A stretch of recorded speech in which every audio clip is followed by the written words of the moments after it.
Friends అందరికీ ముందుగా అయితే నా ఛానల్ని సబ్స్క్రైబ్ చేసుకోండి. నేను ఇప్పుడు హెయిర్ ఆయిల్ కోసం భృంగరాజ్ పౌడర్ని అయితే ప్రిపేర్ చేసుకుంటున్నానండి. అదేనండి గుంటగరగర ఆకు.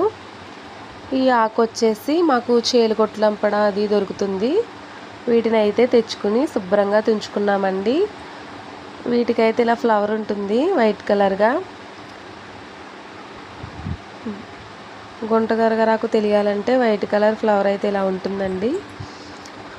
ఈ ఆకునైతే మేము శుభ్రం చేసుకున్నామండి. వాటర్ వేసండి నీట్గా కడుక్కున్న తర్వాత వాటిలో ఉన్న ఇసుక అది ఉన్నదంతా బయటకు వచ్చేస్తుంది.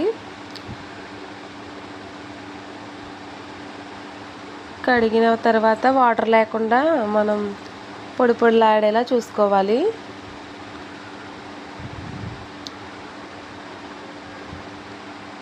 చూసుకున్న తర్వాత అది ఎండలో పెట్టేసుకోవాలండి. కరెక్ట్గా 2 days అయితే ఎండలో పెట్టుకోవాలి. ఈ ఆకు వలన మనకి హెయిర్ పెరగడం, జుట్టు లాంగ్ అవడం, బ్లాక్గా రావడం, సిల్కీగా ఉండడం ఈ హెయిర్ ఆయిల్లో వేసుకుని కాచుకుంటే చాలా బాగుంటుంది. నెక్స్ట్ డే వచ్చేసి ఆకైతే ఎండిపోయిందండి. చూడండి ఫ్రెండ్స్, నేను ఇలా అంటుంటే మెత్తగా ఎలా ఉందో పొడి పొడిలా అయిపోతుంది కదండి. ఓన్లీ 2 days అయితే పెట్టుకోవాలండి. ఈ ఆకు అయితే మనకి చాలా హెయిర్ టిప్కి బాగా పనిచేస్తుంది. బ్లాక్గా, సిల్కీగా అండ్ లాంగ్గా పెరుగుతుంది. ఆయిల్లో మరగబెట్టుకుని హెయిర్కి అప్లై చేసుకుంటే చాలా బాగుంటుంది. చాలా మట్టుకి ఎండిపోయిందండి ఇది. అలాగే నా ఛానల్ చూస్తున్నవారు సబ్స్క్రైబ్ చేయండి అబ్బా. తర్వాత మిక్సీ జార్లో అయితే వేసుకున్నాను. ఈ పొడిని అయితే మిక్సీ జార్లో వేసుకుని మెత్తగా అయితే చేసుకోవాలండి.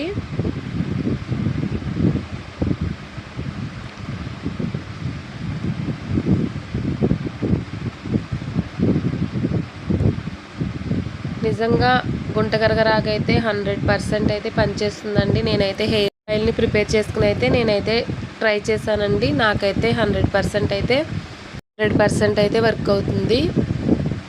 పొడి అయితే ఇలా ఉందండి. మెత్తగా అయితే పొడినైతే నేను చేసుకున్నాను. ఈ పొడినైతే నేను హెయిర్ ఆయిల్లో వేసి కాచి హెయిర్కి అయితే అప్లై చేసుకుంటానండి. మేమైతే ఇలా చేస్తాము. మీరు కూడా ట్రై చేయండి. అలాగే ఈ వీడియోని చూడండి, లైక్ చేయండి, మమ్మల్ని సపోర్ట్ చేయండి. ప్రతి ఒక్కరూ ట్రై చేయండి. ఈ వీడియో మీకు నచ్చినట్లయితే like and share and subscribe. Bye friends.